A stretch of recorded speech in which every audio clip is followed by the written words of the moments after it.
I'm Morgan, 35 years old, and I've been sitting beside my 12-year-old son Tyler's hospital bed for 72 hours straight. The accident destroyed his bike and left him unconscious in the ICU. My eyes were burning from lack of sleep when my phone rang. It was my mother. "Tomorrow is your sister's birthday party. Make sure you help prepare." I couldn't believe what I was hearing. "I can't. This isn't the time." Her response chilled me to the bone. "If you don't come, I'll cut you off." I hung up and deleted her number. "Where are you watching from today?" Hit like and subscribe to hear what my son said when he finally woke up on the day of that party.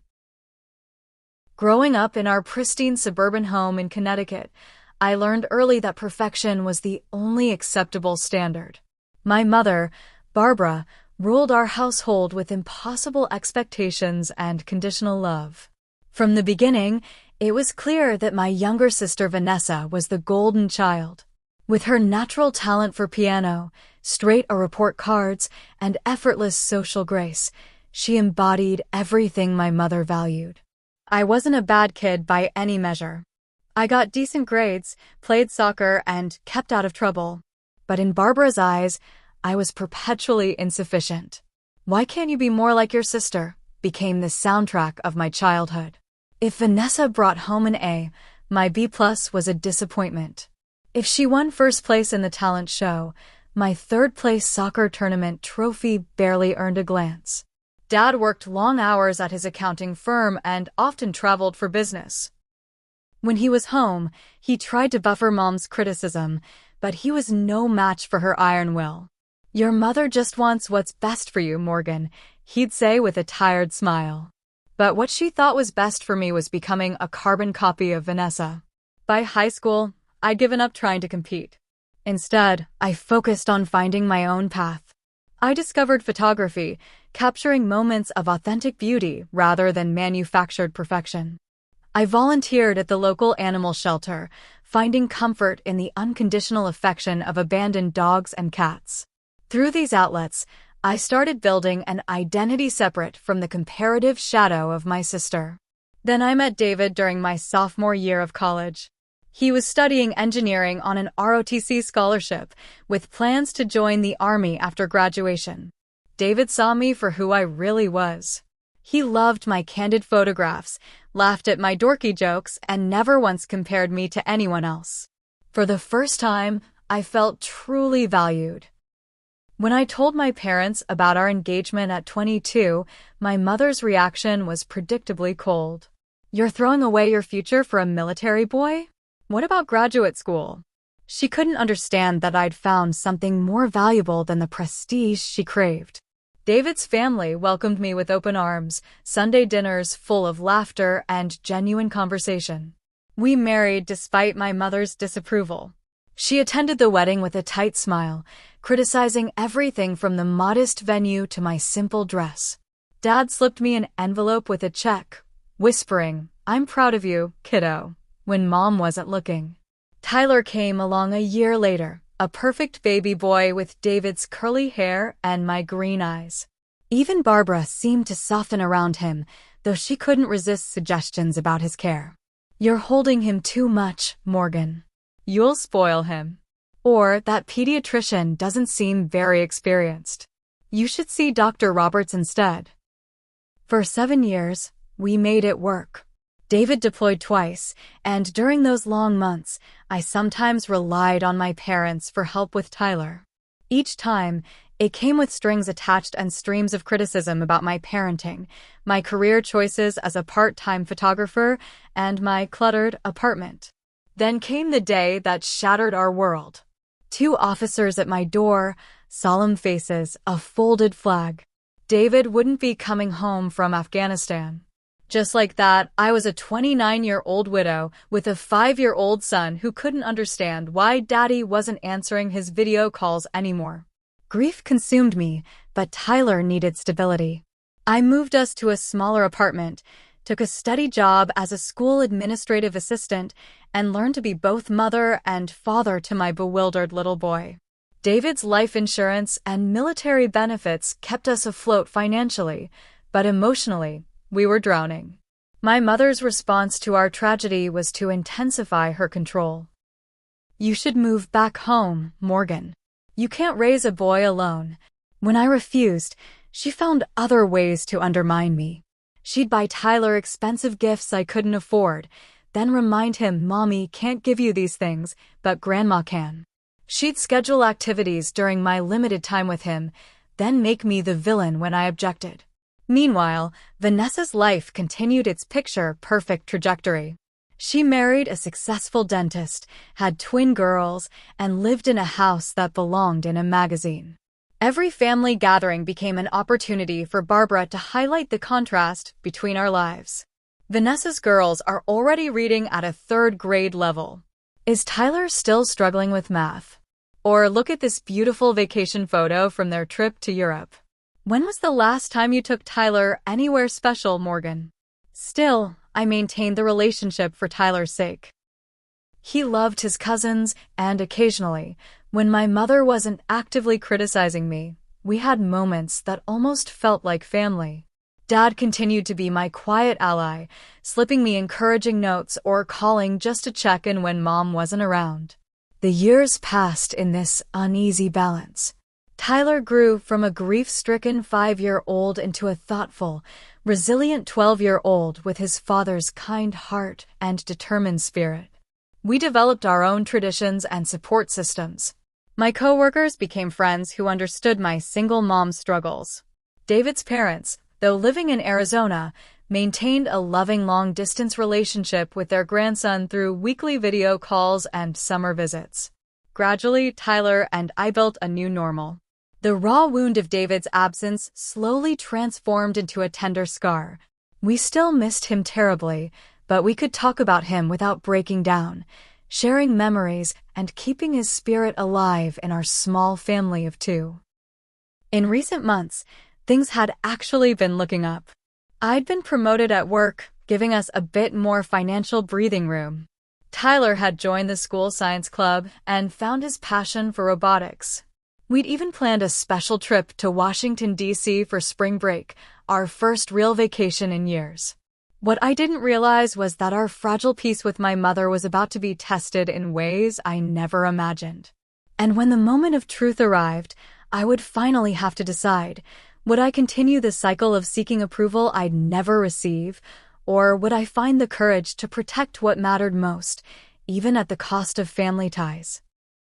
It was an ordinary Saturday morning, the kind that promised nothing more eventful than laundry, grocery shopping, and maybe a movie night. Tyler bounded into the kitchen, vibrating with excitement about riding bikes with his friends. The weather was perfect, clear blue skies, and the first real warmth of spring after a long Connecticut winter. "Can I go to the bike trail with Jake and Marcus?" "Jake's dad is taking us." "They'll pick me up in 30 minutes, Tyler asked, already halfway through a bowl of cereal. I glanced up from my coffee and grocery list. "Helmet and phone?" I asked, our standard safety check. "Yes, and yes," he replied, rolling his eyes with the particular exasperation only preteens can perfect. "I'm not a little kid anymore, Mom." I smiled, ruffling his hair as he ducked away. "Humor your overprotective mother. Be back by 4, okay? We need to shop for your science project supplies." "Deal." He finished his breakfast in record time, then darted off to get ready, all gangly limbs and boundless energy. I watched him pedal away with his friends from our apartment window, waving when he looked back. It was the last moment of our old life, though I didn't know it then. The call came at 11:27. An unfamiliar number, a woman's voice asking if I was Tyler Williams' mother. The world narrowed to a pinpoint as she explained there had been an accident. A car had swerved onto the bike trail. Tyler was being transported to Hartford Memorial. Critical condition. I don't remember driving to the hospital. I must have locked the apartment, found my keys, navigated traffic. But my next clear memory is running through automatic doors into the emergency department, gasping Tyler's name to the receptionist. "He's already been taken to surgery," she told me gently. "Let me page someone to update you." The surgical liaison who met me had kind eyes above her mask. She guided me to a private consultation room and explained in careful terms that seemed to come from very far away. Tyler had suffered severe head trauma, a broken femur, broken ribs, and internal bleeding. The neurosurgeon was working to relieve pressure on his brain. The orthopedic team would address his other injuries once he was stabilized. It would be several hours before they knew more. Is he going to die? I asked, my voice not sounding like my own. She didn't offer false reassurance.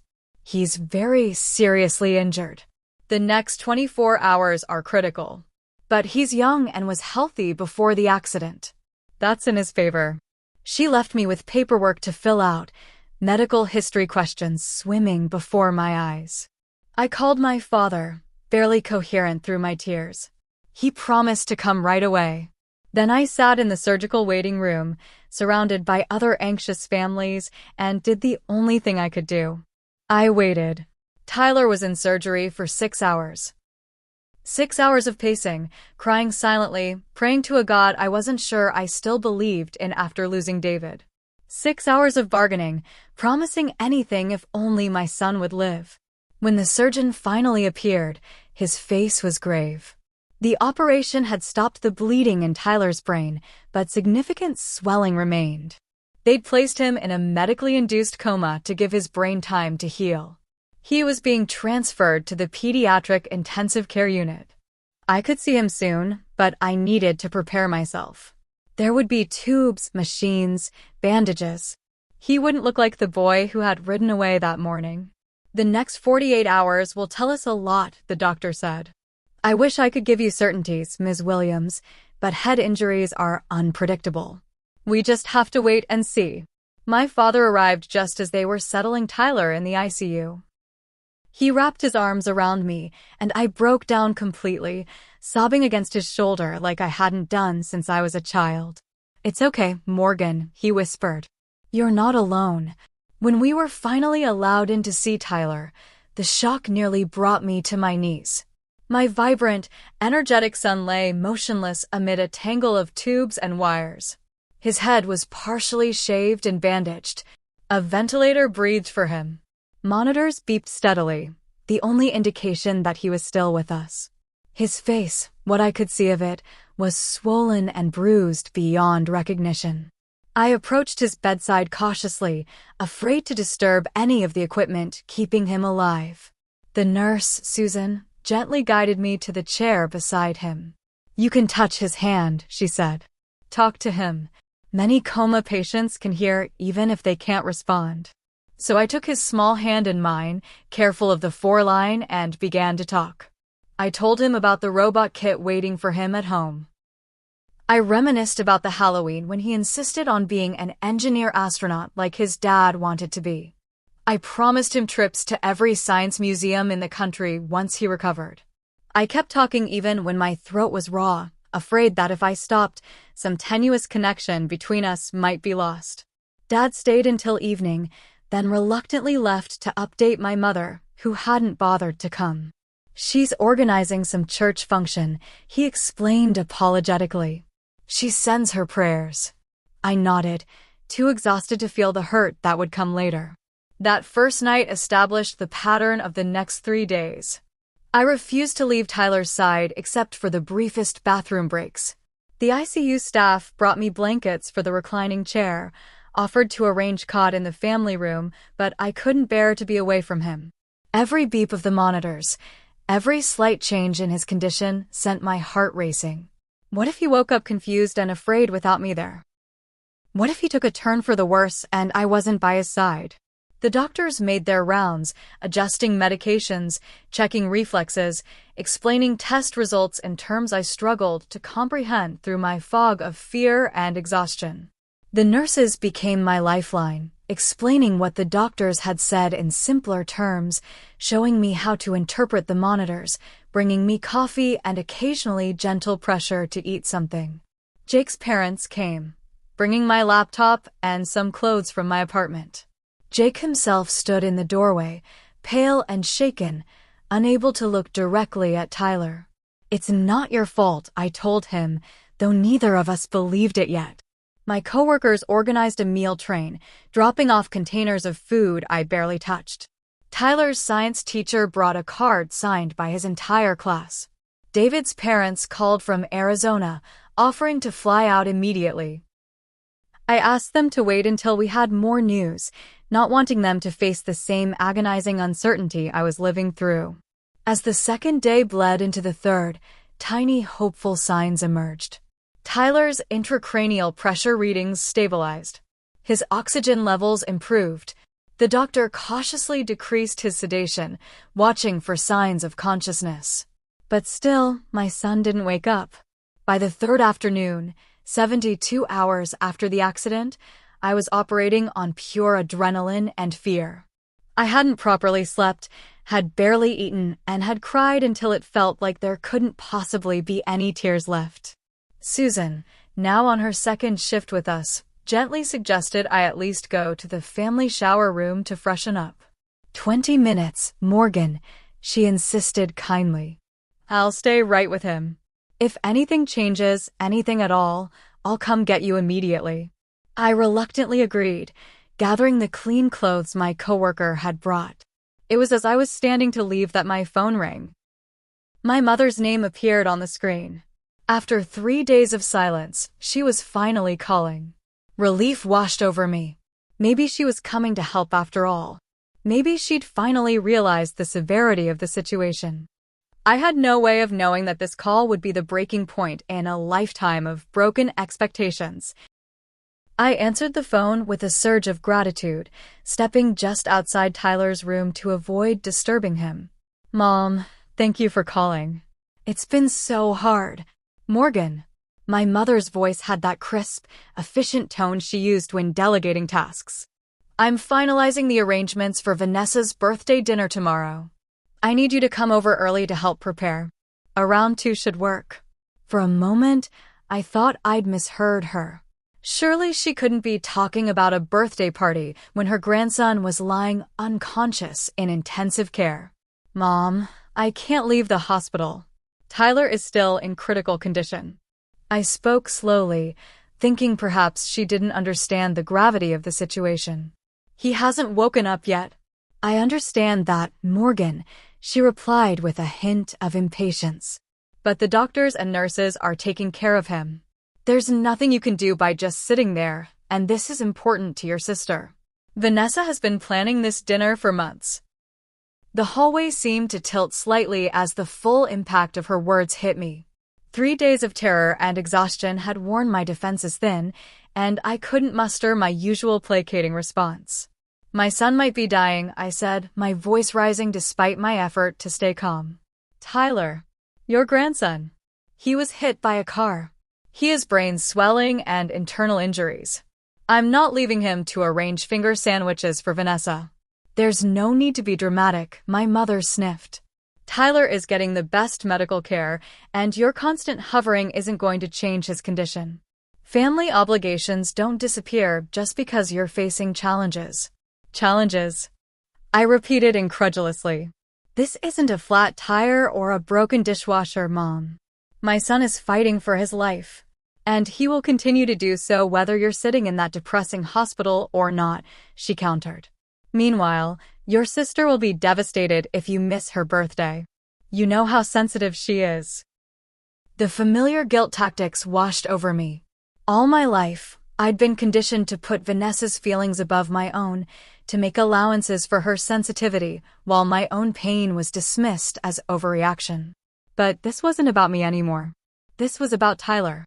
I'm sorry Vanessa will be disappointed, I said, struggling to keep my voice steady. But I need to be here for my son. Morgan Williams. My mother's voice took on the steely tone that had intimidated me since childhood. After everything your father and I have done for you, especially since David died, this is how you repay us? Do you know how it will look if you're not there? What will I tell our friends from church? A nurse passed by, giving me a concerned glance. I realized I was trembling, my free hand clenched into a fist at my side. The mention of David, used as a manipulation tactic, ignited something inside me that 3 days of fear had compressed into a diamond-hard resolve. What exactly have you done for me since David died, Mom? I asked quietly. Criticized my parenting? Undermined my decisions? Used your financial advantages to make Tyler feel the lack in our life? Tell me, what support have you actually provided that didn't come with strings attached? How dare you, she gasped. We've given you money when you needed it. We've included you in family gatherings despite your constant attitude. We've maintained our relationship with Tyler even though you moved him across town away from us. Each accusation landed like a physical blow, but instead of cowering as I normally would, I found myself standing straighter. I moved across town because I found an apartment I could afford near a good school. I've never had an attitude about family gatherings. I've simply asked that you respect my work schedule and Tyler's activities. And yes, you've given us money occasionally, always with the reminder of how desperately we need it and how fortunate we are to have your charity. This is exactly what I'm talking about, she huffed. You twist everything into some sort of attack. This kind of victim mentality isn't healthy for Tyler, you know. Look where your independence has gotten you now. The implication that Tyler's accident was somehow a consequence of my inadequate parenting sent ice through my veins. For a moment, I couldn't speak, her words feeding the guilt that had been my constant companion since the accident. If I'd forbidden him from riding on that trail, if I'd insisted on driving him myself, if I'd been a better mother. Morgan, my mother continued, sensing weakness, be reasonable. The party starts at 6. You can spend the morning at the hospital, help with preparations, attend the dinner, and be back before Tyler would even know you were gone. This stubborn streak of yours has always been your downfall. I glanced back through the window of Tyler's room. Susan was adjusting his blanket with motherly care. Beyond her, my son lay still, fighting a battle I couldn't join. The only thing I could do was be there when, if he opened his eyes. No, I said simply. Excuse me. I said no, Mom. I will not leave my son alone in the hospital to attend a birthday party. Not even for Vanessa. Not even for you. Don't take that tone with me, young lady, she snapped. I am still your mother, and you will show me respect. Respect goes both ways, I replied, surprising myself with my calm. And right now, you're showing zero respect for what Tyler and I are going through. I see. Her voice turned cold. Well, let me be very clear, Morgan. If you choose not to fulfill your family obligations tomorrow, there will be consequences. Your father and I have supported you financially for years. The trust fund for Tyler's education, the money we set aside for emergencies, all of that can be reconsidered. I had expected many responses, but this naked threat stunned me. Are you seriously threatening to cut off your own grandson because I won't attend a birthday party while he's in intensive care? I'm simply pointing out that family loyalty is a two-way street. If you don't come, I'll cut you off. It's your choice. In that moment, something broke inside me. Not my spirit, but the chains of obligation and guilt that had bound me to this toxic relationship for 35 years. With crystal clarity, I saw the pattern that had defined my entire life with my mother: conditional love, emotional manipulation, and the constant threat of withdrawal if I didn't comply with her demands. You're right, Mom. It is my choice. My voice was steady, almost serene. And I choose my son. Goodbye. I ended the call and stood motionless in the sterile hospital hallway. For the first time in days, tears weren't threatening to overwhelm me. Instead, a strange calm had settled over me. I opened my contacts, found my mother's entry, and after only a moment's hesitation, deleted it from my phone. As I re-entered Tyler's room, Susan looked up with concern. Everything okay, hon? No, I said honestly. But I think maybe, someday, it will be. After my shower, I returned to my post beside Tyler's bed with a strange mixture of liberation and dread churning inside me. The immediate aftermath of cutting ties with my mother left me almost lightheaded, as if I'd put down a burden I'd been carrying so long I'd forgotten what it felt like to stand straight. But as the hours ticked by, doubt crept in.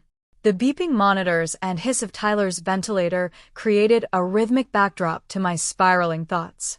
Had I overreacted? Would my impulsive decision hurt Tyler in the long run?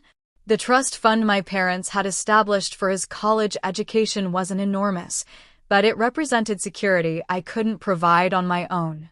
And what about our tenuous family connections? Despite everything, Tyler loved his grandparents in the uncomplicated way children do. A memory surfaced unbidden. Tyler at 7, returning from a day with my parents while I worked overtime. His small face serious as he asked, "Mommy, Grandma says we're poor. Are we poor?" I'd been folding laundry, and the basket had slipped from my hands, scattering clean clothes across our small living room floor. "No, sweetie," I'd told him, kneeling to his level. "We have everything we need. We have our apartment, food, your school, and most importantly, we have each other." He'd nodded, but added, "Grandma says if you'd married someone with a real job instead of a soldier, we'd have a big house like Aunt Vanessa."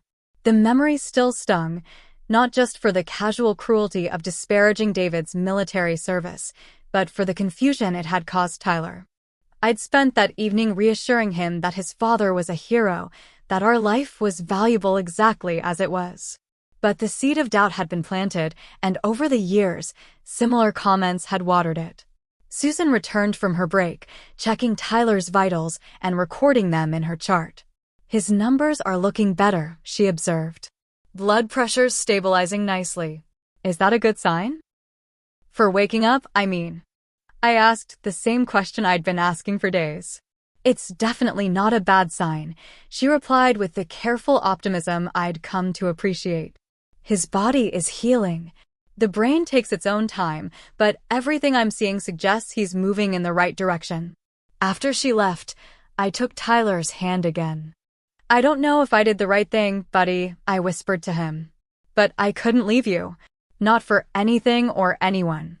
The day stretched on, punctuated by medical checks, quiet conversations with nurses, and the delivery of another meal I couldn't bring myself to eat. My father called in the afternoon, his voice hesitant. "Your mother told me what happened," he began. "Did she tell you she threatened to cut off Tyler's college fund if I didn't attend Vanessa's birthday party?" I asked. A heavy sigh. "She didn't phrase it quite that way to me. She said you were being unreasonable and disrespectful." "Dad, I've been sitting in this hospital for 3 days straight. Tyler hasn't opened his eyes once. The doctors still can't tell me if he'll have brain damage if he wakes up. And Mom's big concern is that I helped decorate for Vanessa's party." "Your mother doesn't deal well with situations she can't control," he said quietly. "This scares her, Morgan. You know how she is." "That's not an excuse," I replied, too tired for anger. "Has she even asked how Tyler is doing?" His silence was answer enough. "I thought so," I said. "Look, Dad, I love you and I know you're caught in the middle. But I can't do this anymore.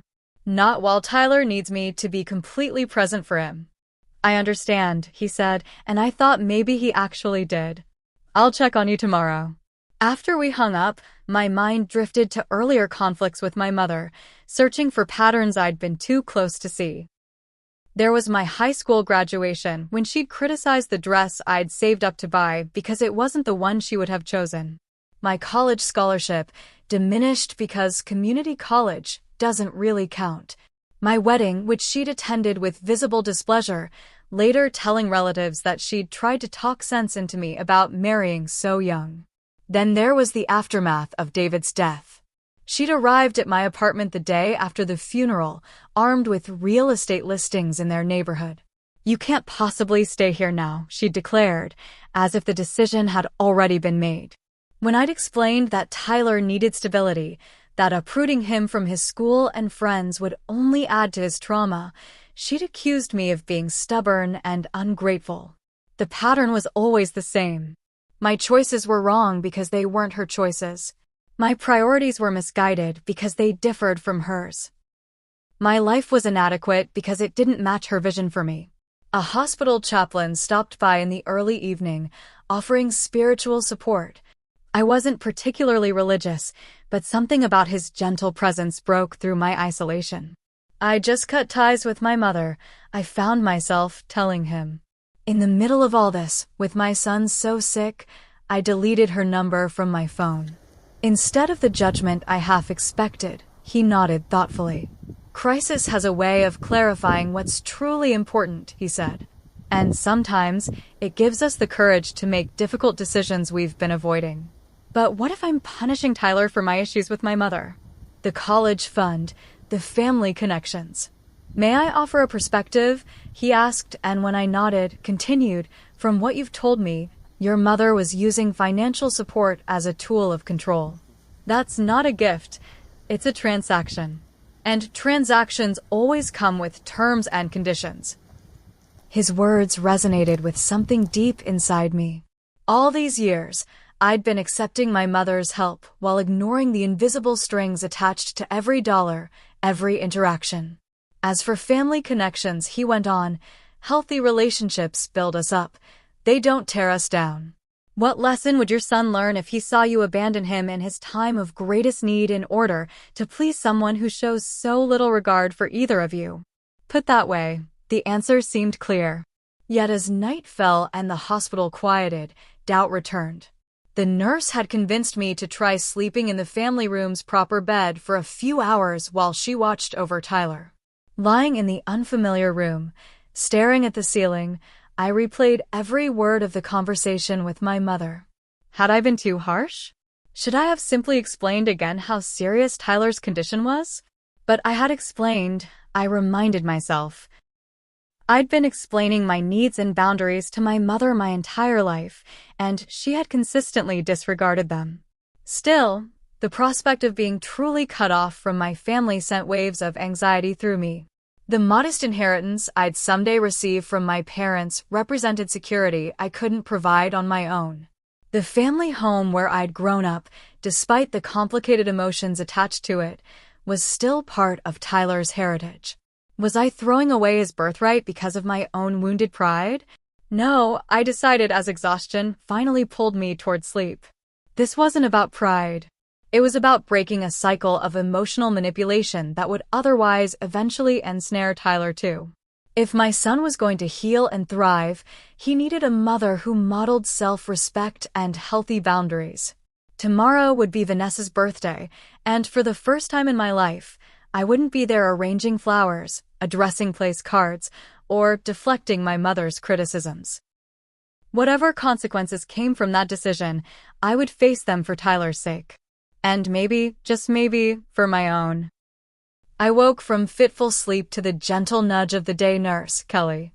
"Morgan," she said softly, "Dr. Patel wants to speak with you about Tyler's latest scans." Instantly alert, I checked my phone. 8:17 in the morning. I'd slept longer than intended. "Is everything okay?" "He's stable," she assured me. "The doctor just wants to update you on the overnight tests." I splashed water on my face, ran a brush through my tangled hair, and hurried back to Tyler's room. Dr. Patel, the neurologist who'd been overseeing Tyler's care, was reviewing charts at the nurse's station. "Miss Williams," he greeted me with his quiet confidence. "We've got the results from Tyler's overnight EEG and the follow-up CT scan." My heart hammered as he continued, "The good news is that the intracranial pressure has continued to decrease. The swelling is resolving more quickly than we anticipated." "And the bad news?" I asked, bracing myself. "Not bad news, exactly, but reason for continued caution. We're not seeing the level of brain activity we'd hoped for at this stage. It doesn't mean he won't wake up, but it suggests we need to be patient." Patient. The word echoed hollowly. How much more patient could I be? What's the next step? "We're going to start gradually reducing the sedation today. If all goes well, we might be able to attempt removing the ventilator tomorrow or the day after." As we discussed details, my phone buzzed in my pocket. A text from Vanessa. "Mom says you're not coming today. I know Tyler is sick, but it's just a few hours. You could at least send a gift." I stared at the screen, momentarily speechless. Just sick. As if my son had a cold or a sprained ankle. I silenced the phone without responding and refocused on Dr. Patel's instructions. Throughout the morning, the texts kept coming. "Aunt Judith, your mother is beside herself. Family should come first. Cousin Rachel, everyone's asking where you are. So awkward. Uncle Steve. Your sister only turns 30 once, kiddo. Each message twisted the knife, not because they made me doubt my decision, but because they revealed how completely my family misunderstood or minimized what Tyler and I were going through. Not one of them asked how Tyler was doing. Not one expressed genuine concern for his condition or offered support. Around noon, as I was helping the physical therapist move Tyler's limbs to prevent muscle atrophy, my phone rang. My father. How is he today? He asked, background noise suggesting he was in the car. About the same, I replied. They're reducing his sedation gradually. We're hoping for signs of consciousness soon. That's good, he said, sounding distracted. Listen, Morgan, I'm driving your mother and Vanessa to pick up the cake. Is there any chance you've reconsidered? Even for an hour? Something in me snapped. No, Dad. I haven't reconsidered. I'm not leaving my critically injured child alone in the hospital to celebrate Vanessa's birthday. The fact that anyone in this family thinks I should is absolutely insane. You don't need to take that tone, he said, his voice hardening. Your mother is very upset. My mother is always upset when she doesn't get her way, I replied. Meanwhile, I'm terrified my son might never wake up, and not one person in this family besides you has even asked how he's doing. That's not fair, Morgan. We're all concerned about Tyler. Are you? Because from where I'm sitting, it seems like Vanessa's birthday cake is the top priority. He sighed heavily. I'll try to come by the hospital later. Don't bother if it's going to cause problems with Mom, I said, suddenly too exhausted for this conversation. Just enjoy the party. After we hung up, I turned my phone off completely. The stream of guilt-inducing messages was interfering with my ability to focus on Tyler, and right now, he needed me present and clear-headed. The afternoon crawled by as the medical team gradually adjusted Tyler's medications. I watched obsessively for any sign of response, a twitch of fingers, a flicker of eyelids, anything to indicate he was coming back to me. But hour after hour, he remained still. Dr. Patel returned in the late afternoon, examining Tyler thoroughly and reviewing the latest vital signs. His body is responding well to the medication changes, he noted. Remember, this is a marathon, not a sprint. Each patient follows their own timeline. As he was leaving, he paused in the doorway. Ms. Williams, forgive me if this is overstepping, but Nurse Susan mentioned you've been here continuously for 4 days now. I can't leave him, I said simply. I understand that instinct completely, he replied. But as a doctor, I need to point out that exhaustion compromises your immune system and cognitive function. You won't be able to support Tyler effectively if you collapse. What would you do? I asked. If it was your child? His professional demeanor softened slightly. I'd probably do exactly what you're doing, he admitted. But I'd also recognize that taking care of myself is part of taking care of my child. Short breaks, proper meals, even brief walks outside the hospital, these things aren't abandonment. They're necessary maintenance. His words reminded me of airline safety instructions. Put on your own oxygen mask before helping others. I'll try, I promised, though the thought of leaving Tyler still filled me with anxiety. There's something else, he added hesitantly. Family conflicts often intensify during medical crises. Whatever's happening with your relatives, don't let it consume the emotional energy Tyler needs from you right now. I nodded, struck by his insight. Thank you. After he left, I sat with his advice, recognizing its wisdom. The conflict with my mother had been building for decades. Tyler's accident hadn't created it, merely brought it to a breaking point. And now I needed to set it aside to focus completely on my son's recovery. Just as I was contemplating a quick trip to the cafeteria for real food, my phone, which I'd turned back on, rang again.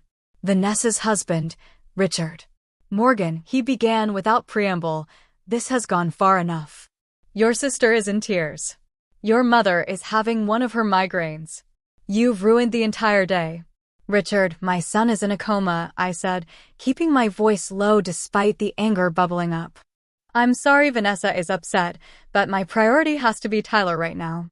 Look, no one's saying Tyler isn't important, he replied with the condescending tone he typically reserved for discussions about my financial situation. But your attitude is causing real distress to your family. Your mother says this is typical behavior from you, always putting your own drama above everyone else's needs. Something inside me, some final thread of restraint, broke. My drama? My 12-year-old son was hit by a car, Richard. He has a traumatic brain injury. He hasn't opened his eyes in 4 days. I haven't left this hospital since the ambulance brought him here. I've barely slept.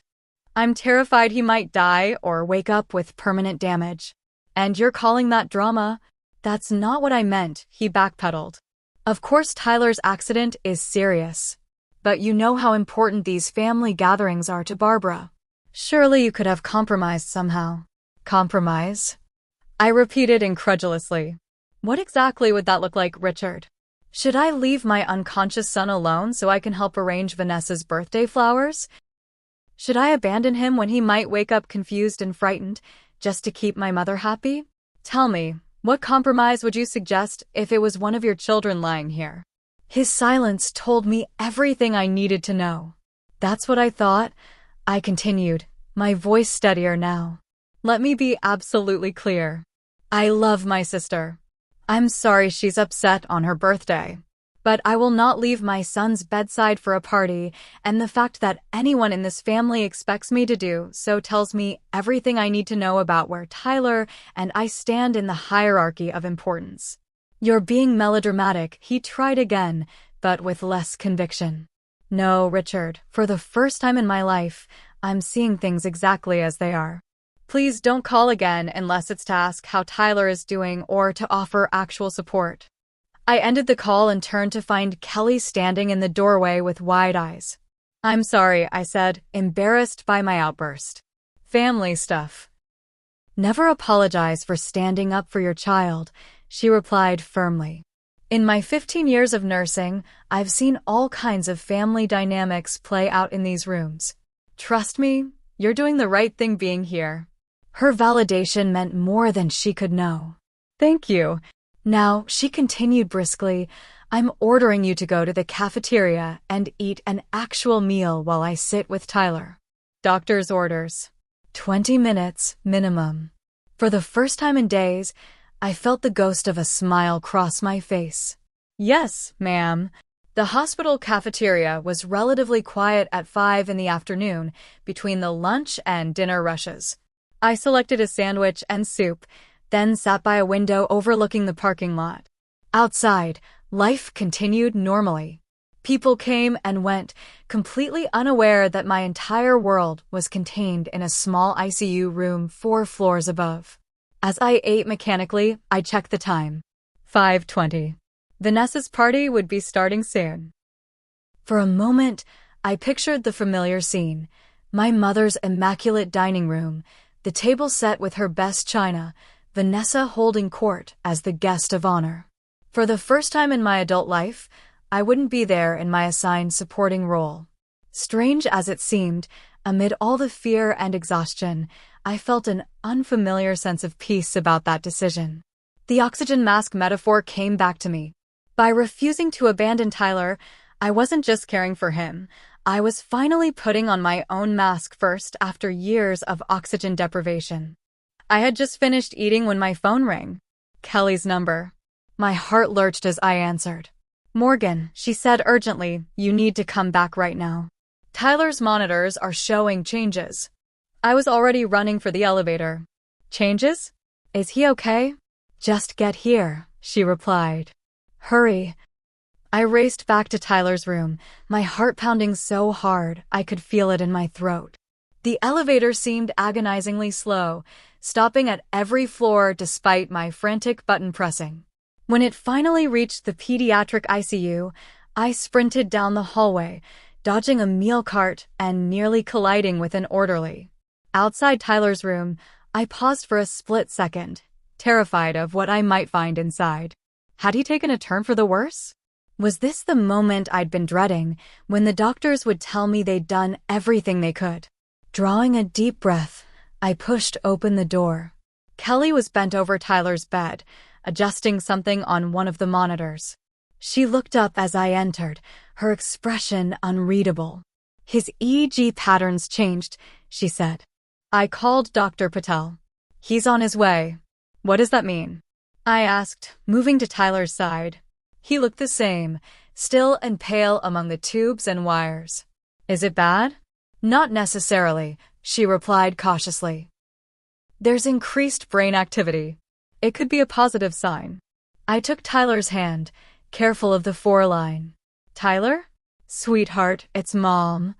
I'm here." My voice broke slightly. "If you can hear me, try to squeeze my hand." Nothing. Just the steady beep of the heart monitor, the rhythmic whoosh of the ventilator. Dr. Patel arrived minutes later, reviewing the EEG readouts with focused intensity. "This is interesting," he murmured, mostly to himself. He performed a quick neurological exam, checking Tyler's pupil response, testing basic reflexes.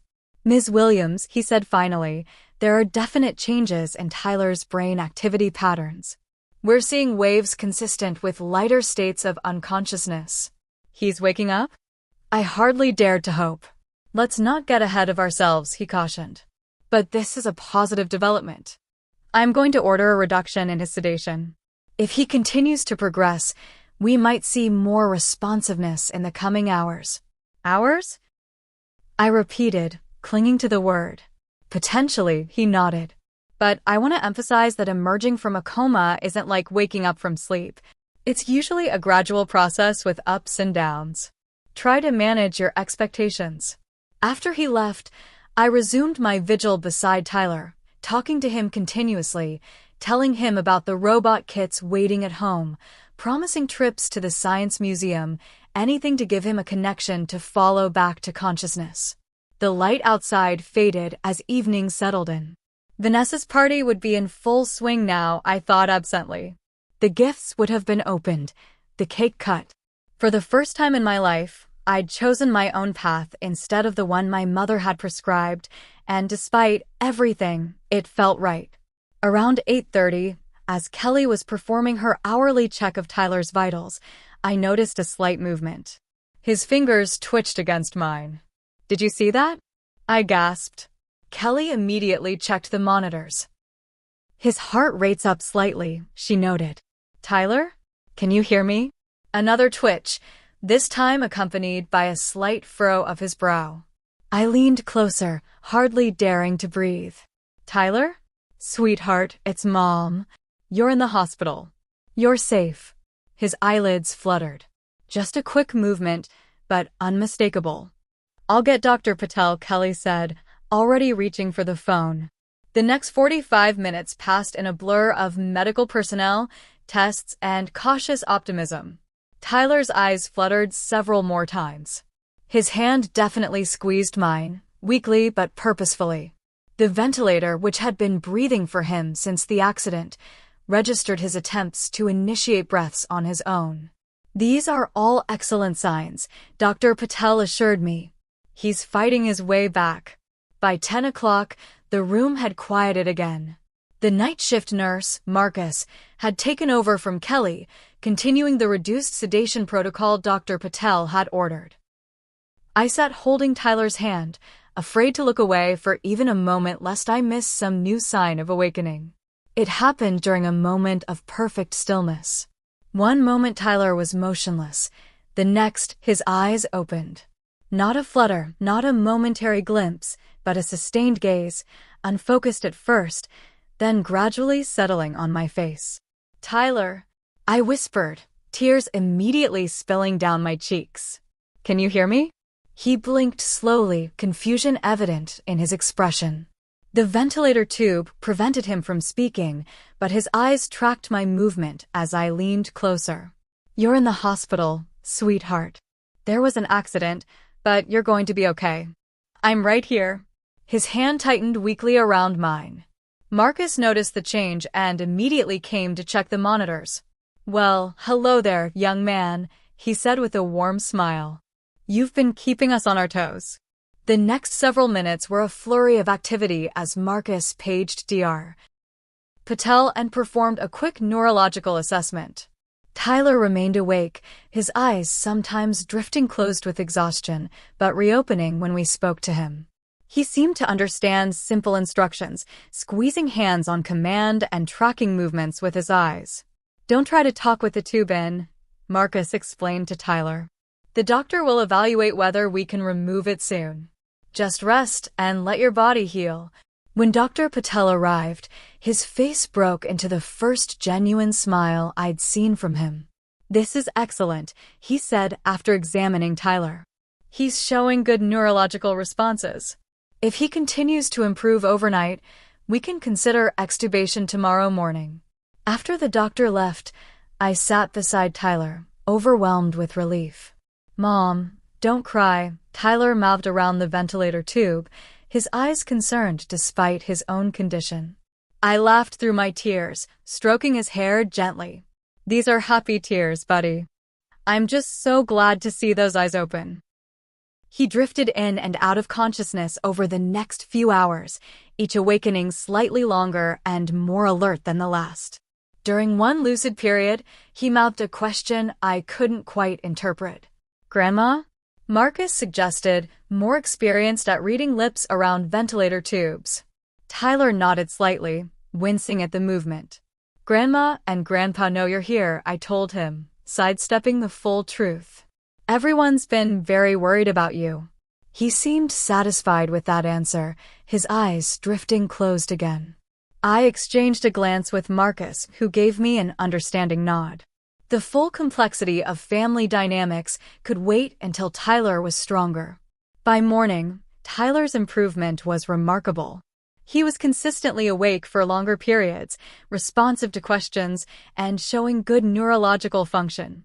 Dr. Patel decided to remove the ventilator, a procedure that left Tyler with a sore throat but finally able to speak in a raspy whisper. Water was his first spoken request, followed by a weak but unmistakable hungry. Small victories that brought fresh tears to my eyes. The doctor cautioned that we still had a long road ahead. Tyler's broken bones would need time to heal, and we wouldn't know if there were any cognitive effects from the brain injury until he was further along in recovery. But for now, the simple fact of his awakening, his recognition, his basic needs, felt like miracles. I was helping Tyler sip water through a straw when the door to his room swung open without a knock. My mother strode in, followed closely by Vanessa. The sight of them froze me in place, the water cup suspended halfway to Tyler's lips. "There you are," my mother said, as if I'd been deliberately hiding. "We've been trying to reach you for hours." I set the cup down carefully, acutely aware of Tyler watching the interaction. "I turned my phone off last night," I said quietly. Tyler woke up. My mother's gaze shifted to her grandson, softening slightly. "Hello, Tyler. You gave us quite a scare." Then, to me in a lower voice, "We need to talk." "Outside." "I'm not leaving him," I stated firmly. "It's okay, Mom," Tyler whispered, his voice still raw from the ventilator. "I'm okay." Reluctantly, I stepped just outside the door with my mother and sister, positioning myself so I could still see Tyler through the window. "Your behavior yesterday was completely unacceptable," my mother began without preamble. "Vanessa's birthday was ruined. Everyone was asking where you were." "My son was in a coma," I replied, keeping my voice level with effort. "And now he's awake," she countered. So, all that drama about not being able to leave his side was clearly excessive. "You could have attended the party for an hour." The casual dismissal of Tyler's critical condition and my vigil beside him left me momentarily speechless. Vanessa stepped into the breach, her expression a practiced blend of concern and reproach. "We understand you were worried, Morgan, but family obligations don't just disappear because of a crisis. We rescheduled the photographer because you weren't there for the family portrait."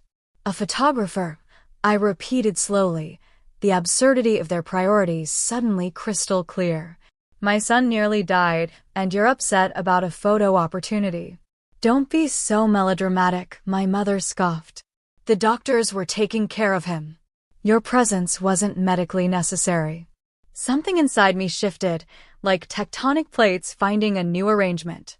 The old familiar guilt and need for approval were still there, but they'd been displaced by something stronger, the fierce, protective love of a mother who had nearly lost her child.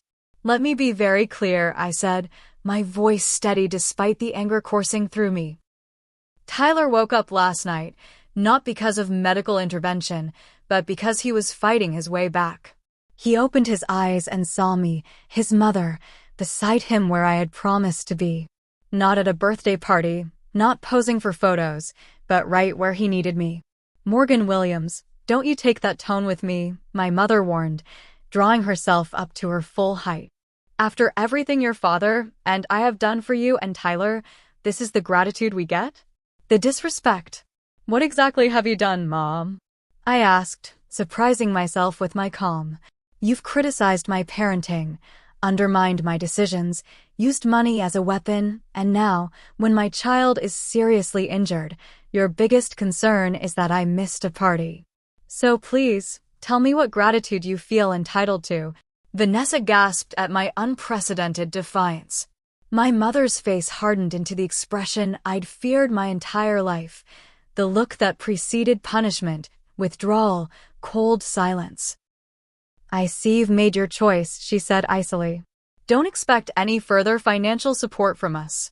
The trust fund, the inheritance, all of it will be reconsidered. I expected nothing less, I replied, the words bringing a strange liberation. Now, if you want to see Tyler, you can come in one at a time, be positive and supportive, and stay no more than 5 minutes. He's still recovering and doesn't need stress. You can't dictate the terms of our relationship with our grandson, my mother sputtered. Actually, I can and I will. I'm his mother and his legal guardian. If you can't respect these boundaries, I'll ask security to escort you out. For a moment, I thought she might actually strike me. Instead, she turned on her heel and stalked toward Tyler's room. I quickly stepped in front of her. One more thing. He doesn't know about our conflict, and this isn't the time to burden him with it. If you say one word to upset him, you will never see him again. The absolute certainty in my voice must have convinced her I meant it. She nodded stiffly and entered the room, transforming instantly into the doting grandmother role she played so well for audiences. I stayed by the door, watching like a hawk as she spoke softly to Tyler, patting his hand and telling him how worried we all had been. Tyler, still weak and groggy, seemed confused by her presence, but managed small responses to her questions. After exactly 5 minutes, I stepped forward. Tyler needs to rest now. My mother straightened, the pleasant mask slipping slightly. I've hardly had any time with him. 5 minutes, as we agreed, I replied firmly. You can visit again tomorrow if Tyler feels up to it. She gathered her designer purse, leaning down to kiss Tyler's forehead. Grandma will be back soon, sweetheart. You focus on getting better. After she stepped out, Vanessa took her turn, clearly uncomfortable with the tension, but making an effort to be cheerful for Tyler's benefit. She showed him pictures of his cousins on her phone and promised to bring them to visit when he was stronger. When both had left, I returned to Tyler's side, emotionally drained but resolute. You okay, buddy? He nodded slightly, then whispered, Were you fighting? About the party. I considered how to answer, balancing honesty with his fragile condition. We had a disagreement, I admitted. Grandma wanted me to go to Aunt Vanessa's birthday yesterday, but I needed to be here with you. His eyes, so much like his father's, studied my face. You stayed with me the whole time? Every minute, I promised. And I'm not going anywhere. He seemed to process this, then whispered something so quietly I had to lean closer to hear. You were right to stay with me. In that moment, as tears blurred my vision, I knew with absolute certainty that I had made the right choice. Not just for Tyler, but for both of us. The weeks following Tyler's awakening unfolded in a blur of medical assessments, physical therapy sessions, and small but significant victories. The first time he sat up without assistance. The day he took 3 steps with a walker. The morning he correctly solved a simple math problem, proving his cognitive functions were returning. Dr. Patel continued to caution that recovery from traumatic brain injury was rarely a straight line, and indeed, we faced setbacks along with progress. Tyler struggled with short-term memory issues, tiring easily during cognitive tasks. Headaches plagued him, sometimes mild, sometimes debilitating. The broken femur required a second surgery when it wasn't healing properly. Through it all, we found strength I hadn't known we possessed. Tyler approached each challenge with determination that brought both pride and heartache. "I get it from you, Mom," he told me once after a particularly difficult physical therapy session. Dad always said you were the strongest person he knew. Our support system expanded in unexpected ways. My coworkers organized a rotation to help with household chores. Jake's parents drove Tyler to appointments when I had to work. David's parents flew in from Arizona and stayed for 2 weeks, their practical support and unconditional love a balm for both of us. Meanwhile, my relationship with my parents entered uncharted territory. True to her word, my mother formally revised their will and trust documents, removing Tyler and me as beneficiaries. My father called to tell me, his voice heavy with regret but ultimately loyal to his wife. "She feels you've left her no choice, Morgan." "I understand, Dad," I replied, surprising myself with how little the financial loss stung compared to the preceding emotional damage. "But I hope you understand that I also had no choice." Vanessa's attitude shifted gradually from righteous indignation to cautious reconciliation attempts. She began sending Tyler small gifts, asking about his progress, even offering to help with transportation occasionally. I accepted these overtures for what they were, neither fully embracing nor rejecting the tentative olive branches. My mother's approach was more complex. She alternated between icy silence and occasional visits to Tyler that were all performance, no substance. She brought expensive presents I couldn't afford, reinforcing the disparity in our financial situations. She asked about his medical care with barely concealed criticism of my decisions. Each interaction left me emotionally depleted but increasingly certain of the boundaries I needed to maintain. 3 months after the accident, Tyler was finally cleared to return to school part-time. His homecoming teacher worked with us to create a modified schedule that accommodated his continuing recovery. His friends, awkward at first around his new limitations, gradually relaxed as Tyler's personality reemerged through the trauma. The first time he laughed, really laughed, at some silly joke during a video game session with Jake, I had to excuse myself to cry in the bathroom, overwhelmed with gratitude for that simple, precious sound I'd feared I might never hear again. 6 months post-accident, we established a new normal. Tyler walked with only a slight limp that the physical therapist assured us would likely disappear with continued exercises. His academic performance had nearly returned to pre-accident levels, though he still required extra time for tests and assignments. The headaches came less frequently, manageable with medication when they did occur. Throughout this period of recovery, I maintained the boundaries I'd established with my family. My mother's letters, filled with thinly veiled guilt trips and passive-aggressive jabs, were returned unopened. My father's occasional visits were welcomed, but kept carefully separate from the toxic dynamic with my mother. The financial implications of our estrangement were significant, but not insurmountable. I took on freelance photography work in addition to my school administration job, building a modest client base for family portraits and small events. We downsized to an even smaller apartment, cutting expenses wherever possible. The college fund we'd been counting on would need to be replaced with scholarships, loans, and my own savings, but we had time to figure it out. More importantly, I found myself breathing easier without the constant weight of seeking approval I'd never receive. The emotional energy previously consumed by managing my mother's expectations could now be directed toward Tyler's recovery and my own healing. 1 year after the accident, we celebrated Tyler's 13th birthday with a small gathering of the people who'd supported us through our darkest days. My coworkers brought a homemade cake. Jake's family arrived with thoughtfully chosen gifts within our new financial reality. David's parents called from Arizona, promising a special celebration during our planned visit that summer. Notably absent were my mother and Vanessa, though my father came briefly, bringing gifts from the family without specifying who had chosen or paid for them. After he left, Tyler asked the question I'd been expecting for months. "Mom, are we ever going to be close with Grandma again?" We sat on our small balcony, watching the sunset paint the sky in shades of orange and pink. I considered how to answer, balancing honesty with age-appropriate explanation. "I don't know, buddy," I said finally. "Sometimes relationships become unhealthy, even with people we love. Grandma and I have very different ideas about how family should treat each other." He nodded thoughtfully. "She always made you sad, even before my accident." This simple observation startled me. Children notice so much more than we give them credit for. Yes, she did. But I kept trying because I thought that's what families were supposed to do. "But not anymore," he prompted.